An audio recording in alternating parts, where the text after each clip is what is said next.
그들이 예수를 끌고 대제사장에게로 가니 대제사장들과 장로들과 서기관들이 다 모이더라. 베드로가 예수를 멀찍이 따라 대제사장의 집 뜰 안까지 들어가서 아랫사람들과 함께 앉아 불을 쬐더라. 대제사장들과 온 공회가 예수를 죽이려고 그를 칠 증거를 찾되 얻지 못하니 이는 예수를 쳐서 거짓 증언하는 자가 많으나 그 증언이 서로 일치하지 못함이라. 어떤 사람들이 일어나 예수를 쳐서 거짓 증언하여 이르되 우리가 그의 말을 들으니 손으로 지은 이 성전을 내가 헐고 손으로 짓지 아니한 다른 성전을 사흘 동안에 지으리라 하더라 하되 그 증언도 서로 일치하지 않더라. 대제사장이 가운데에 일어서서 예수에게 물어 이르되 너는 아무 대답도 없느냐? 이 사람들이 너를 치는 증거가 어떠하냐 하되 침묵하고 아무 대답도 아니하시거늘 대제사장이 다시 물어 이르되 내가 찬송받을 이의 아들 그리스도냐? 예수께서 이르시되 내가 그니라. 인자가 걷는 자의 우편에 앉은 것과 하늘 구름을 타고 오는 것을 너희가 보리라 하시니 대제사장이 자기 옷을 찢으며 이르되 우리가 어찌 더 증인을 요구하리요? 그 신성모독하는 말을 너희가 들었도다. 너희는 어떻게 생각하느냐 하니 그들이 다 예수를 사형에 해당한 자로 정죄하고 어떤 사람은 그에게 침을 뱉으며 그의 얼굴을 가리고 주먹으로 치며 이르되 선지자 노릇을 하라 하고 하인들은 손바닥으로 치더라.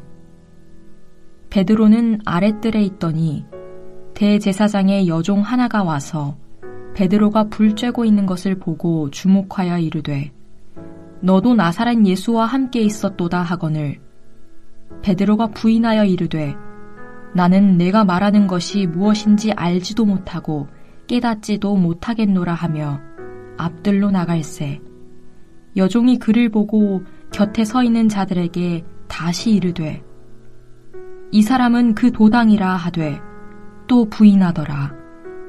조금 후에 곁에 서 있는 사람들이 다시 베드로에게 말하되 너도 갈릴리 사람이니 참으로 그 도당이니라.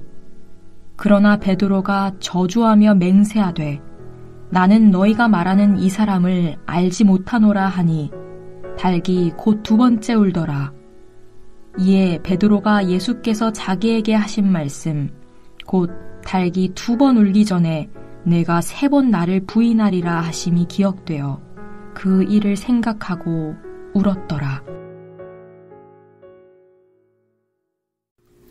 대제사장 가야바가 보낸 성전 경비병들이 예수님을 체포해서 대제사장의 집으로 데려오자 이른 새벽이었지만 대제사장들과 장로들과 서기관들이 다 모여 있었습니다. 그들은 산헤드린 공회의 의원들로서 산헤드린은 당시에 로마 정부가 허락한 유일한 유대인 자치기구였습니다. 총 71명으로 구성된 산헤드린은 현직 대제사장이 수장을 맡아서 유대인들에 대한 행정과 입법, 사법권을 행사하는 권력기관이었습니다. 그러나 이런 산헤드린이 결정하고 집행할 수 없는 한 가지가 있었습니다. 그것은 사형에 관하여는 로마 정부의 허락이 있어야 가능하였습니다. 그들은 어떻게 해서든지 예수님을 사형에 처할 만한 제목을 찾아야 했기에 여러 정인들을 불러서 증거들을 찾았습니다. 그러나 아무 증거도 없었을 뿐 아니라 증언하는 내용이 서로 달라서 신뢰를 할 수가 없었습니다. 이들 중 어떤 사람들은 예수님이 손으로 지은 이 성전을 내가 헐고 손으로 짓지 아니한 다른 성전을 사흘 동안에 지으리라 라는 말을 했다고 증언하였습니다. 예수님이 스스로 성전을 허물고 다시 짓겠다는 것은 명백한 신성모독죄로서 사형에 처할 수 있는 증거였습니다. 에스겔서 40장에서 48장을 보면 마지막 때에 하나님이 성전을 새롭게 회복하실 것이라는 말씀이 있습니다. 유대인들은 이 사실을 믿었습니다. 그런데 하나님이 아닌 예수님이 이 성전을 허물고 새로운 성전을 짓겠다고 한다면 이것은 예수님이 자기를 누구로 취급하는 것입니까? 사람이 하나님이라고 말하는 것과 같기에 신성 모독죄로 그 죄를 씌우려고 했습니다. 그러나 이마저도 서로의 말이 맞지 않았습니다. 이에 초조해진 대제사장은 예수님에게 내가 찬송받을 이의 아들 그리스도느냐라고 직접적으로 묻습니다. 유대인들은 하나님의 이름을 직접적으로 언급하는 것을 꺼려하기에 찬송받을 이라고 표현한 것입니다. 그러므로 이 말은 예수님이 하나님의 아들 그리스도, 즉 메시아인지를 묻는 질문이었습니다. 이 순간 여기에 대하여 예수님은 침묵하지 않으시고 내가 그니라 라고 놀라운 대답을 합니다. 지금까지 수많은 사람들이 예수님이 누구이신지에 대하여 이런저런 말을 많이 하였지만 예수님 자신이 누구이신지 직접 말씀하신 적은 한 번도 없었습니다. 예수님은 늘 자신을 인자로만 표현하실 뿐 자기를 하나님의 아들 메시아이심을 공적으로 드러내신 적이 없었기 때문입니다. 그러나 이제는 예수님 자신이 하나님의 아들 메시아이심을 사내들인 공회원 앞에서 공개적으로 선포하고 계심을 보여줍니다. 그리고는 다니엘서 7장 13절의 말씀처럼 예수님이 영광 가운데 오셔서 승리와 심판을 하실 그 인자가 주님 자신이심을 사람들에게 알립니다. 인자가 권능자의 우편에 앉은 것과 하늘 구름을 타고 오는 것을 너희가 보리라. 그날이 오면 예수님을 심판하던 자들이 도리어 예수님에게 심판을 받을 것입니다. 이 말을 듣자 대제사장은 자기 옷을 찢으면서 크게 분노합니다. 그리고는 예수님이 하나님을 모독했다고 선언합니다. 레위기 24장 16절에 따르면 여호와의 이름을 모독하면 그를 반드시 죽일지니 온 회중이 돌로 그를 칠 것이니라. 거류민이든지 본토인이든지 여호와의 이름을 모독하면 그를 죽일지니라 라고 말하기에 예수님을 모독한 자는 얼마든지 사형을 선언할 수 있었습니다. 이에 공회는 예수님에게 사형에 해당하는 자로 정죄합니다. 그러자 주변에 있던 사람들이 예수님에게 달려들어 침을 뱉고 그의 얼굴을 가리고 주먹을 치면서 선지자 노릇을 하라라고 조롱합니다. 정말 예수님이 신성을 가진 메시아라고 한다면 눈을 가린 상태에서 누가 때렸는지 알아맞혀 보라는 것입니다. 누가 때렸는지도 모르면서 어떻게 예수님이 하나님의 아들 메시아라고 주장할 수 있느냐라고 빈정거리는 것입니다.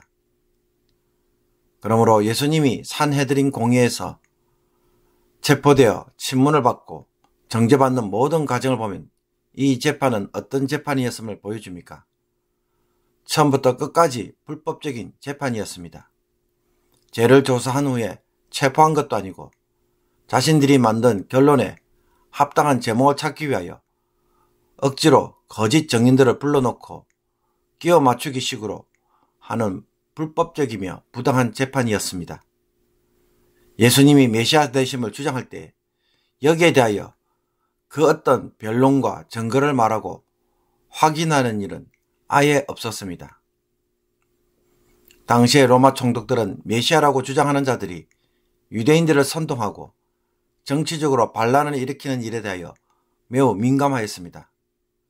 이 사실을 잘 아는 대제사장은 의도적으로 예수님이 메시아인지를 물었고 그 자백을 얻자마자 바로 사형에 해당하는 죄를 선언한 것입니다.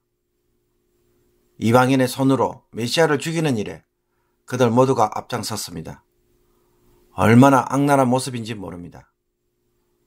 여기에 대제사장의 뜰까지 달아왔던 베드로이지만은 그 역시 어떤 모습을 보여줍니까?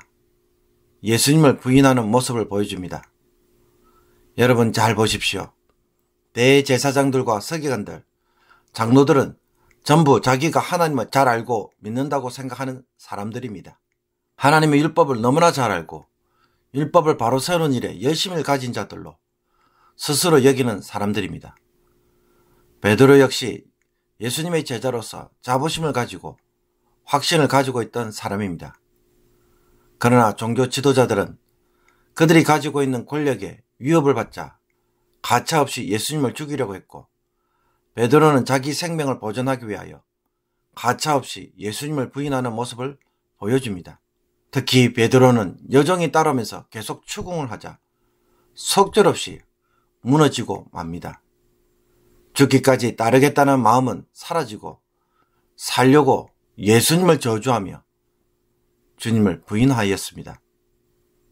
이 고난주간에 오늘 우리가 더 깊은 신앙생활을 하고자 한다면 내가 나를 신뢰하는 마음을 버리는 것이 필요합니다. 내가 나의 작은 이익 때문에 내가 얼마나 어이없이 쉽게 무너질 수 있는 자임을 깨달을 필요가 있습니다. 내가 하나님의 말씀을 좀 더 잘 알고 주님과 깊은 교제를 할게 나는 그런 일을 할 사람이 아니라고 생각하겠지만, 그러나 오늘 본문을 보면 그런 사람들이 예외 없이 무너집니다. 아니, 더 잘 무너질 수 있습니다. 그러므로 이와 같은 일을 경험하지 않으려고 한다면 우리는 바울의 고백처럼 살아가야 할 것입니다. 내가 이미 얻었다 함도 아니요 온전히 이루었다 함도 아니라 오직 내가 그리스도 예수께 잡힌 바 된 그것을 잡으려고 달려가노라. 형제들아, 나는 아직 내가 잡은 줄로 여기지 아니하고 오직 한 일, 즉 뒤에 있는 것은 잊어버리고 앞에 있는 것을 잡으려고 표대를 향하여 그리스도 예수 안에서 하나님이 위에서 부르신 부름의 상을 위하여 달려가노라. 사랑하는 성도 여러분, 자기를 신뢰하는 순간 우리는 자기를 의지하게 되고 자기의 교만과 자기 확신에 눈이 멀어버립니다. 그러면 내가 무엇을 잘못했는지 모릅니다. 그런데도 하나님 없어도 살 것 같다는 생각이 혹 드십니까? 주님은 베드로가 부인할 것을 알고 베드로가 넘어지지 않도록 기도해 주셨습니다. 베드로가 다시 나중에 회복할 수 있는 은혜는 누구 때문에 가능한 일이었습니까? 시몬아, 시몬아, 보라, 사탄이 너를 밀가루 부르듯 하려고 요구하였으나 그러나 내가 너를 위하여 내 믿음이 떨어지지 않기를 기도하였노니 너는 돌이킨 후에 내 형제를 굳게 하라. 주님 때문에 베드로는 회복할 수 있었습니다. 그러므로 내 안에 있는 작은 욕심 때문에 내가 얼마나 쉽게 무너지고 교만할 수 있는지 이 사실을 깨닫고 주님 앞에서 겸손한 심령으로 주님을 의지하는 저와 여러분이 되기를 원합니다. 나는 주님이 없으면 하루라도 살 수 없는 자이고 주님의 은혜가 아니면 얼마든지 타락할 수 있는 자임을 늘 잊지 않고 긴장하면서 신앙생활하는 저와 여러분이 되기를 주님의 이름으로 축복합니다. 기도드리겠습니다. 세상의 그 어떤 위협과 불법 앞에서도 흔들리지 않았던 주님, 주님처럼 저희들도 이제는 나의 이익과 행복을 더 누리는 것이 무엇인지 고민하다가 한순간에 넘어지는 자들이 되지 않게 하옵소서. 진리가 무엇인지를 먼저 생각하고 결정하는 자들이 되게 하옵소서. 말씀을 알고 신앙생활이 뭔지를 알고 주님을 안다고 하는 순간 얼마든지 넘어질 수 있기에 내 생각, 내 판단이 주님의 음성처럼 들려지지 않게 하여 주옵소서. 주님이 붙잡아 주시는 이 은혜에서 떠나가지 않도록 오늘도 겸손한 마음을 주옵소서. 한순간에 넘어지고 악을 저지르고도 깨닫지 못하는 어두운 영혼이 되지 않도록 더 깊은 빛으로 더 깊은 주님과의 교제 속에 들어가도록 하여 주셔서 늘 주님만 사모하는 이 마음이 오늘도 깊어지게 하옵소서. 예수 그리스도의 이름으로 기도하옵나이다. 아멘.